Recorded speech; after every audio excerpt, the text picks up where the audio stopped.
কৃষ্ণ এলেন কারাগারে। কংসের পিতা হয় উগ্রসেন, মথুরা রাজা বটে। পিতার রাজ্য নিল কেড়ে পুত্র গায়ের জোরে। সেই পিতাকে বন্দি করে রাখে তার কারাগারে। নিজেই বসে রাজা হয়ে সেই রাজ সিংহাসনে। তাই তো রাজা কংস হলো অতি অত্যাচারী। তার ভয়ে ভীত হলো তার প্রজা সকলই।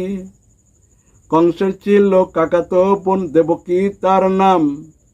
বসুদেব রাজার সঙ্গে তার বিয়ে করে প্রদান।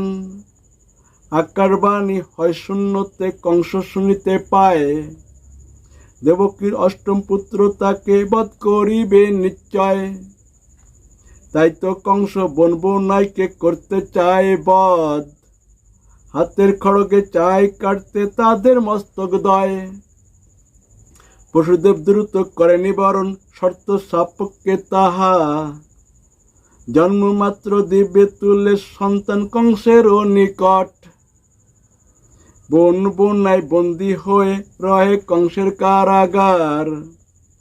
একে একে মারল কংস তাদের 6টি সন্তান। সপ্তম গর্ভে কৃষ্ণের অংশে নিল জন্ম বলরাম। দেবকী রোহিণীর গর্ভে তার অর্ধ বাস। দেবকী থেকে রোহিণীর গর্ভে আকর্ষণ করে লয়। বলরামের একটা নাম তাই সংকর্ষণ বলা হয়।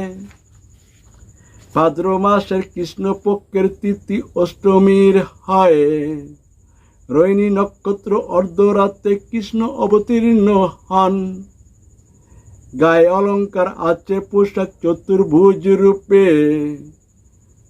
শঙ্খ চক্র গদা পদ্ম আছে রাখা হাতে।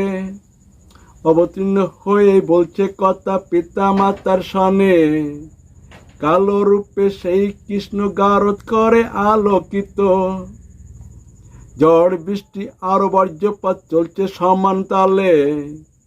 নিদ্রায় শায়িত প্রহরী সকল আছে বেহুশ হয়ে।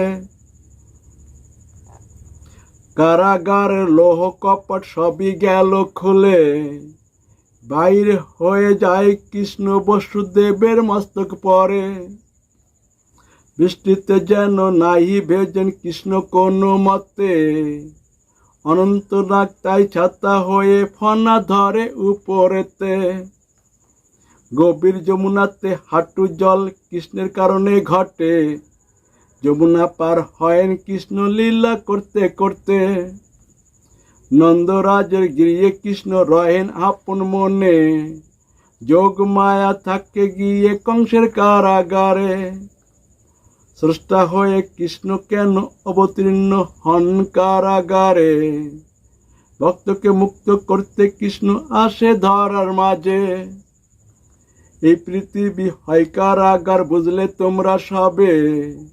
বারে বারে জন্ম মৃত্যু করছো তোমরাই সবে। পাপ পুণ্যে নরক স্বর্গ ঘুরছো তোমরাই সবে। পাপ পুণ্য হলেই কয় আসছো ধরায় ফিরে। বারে বারে জন্ম মৃত্যু করছো তাই তো সবে। তার থেকে মুক্ত করতে কৃষ্ণ আসে ধরাতে।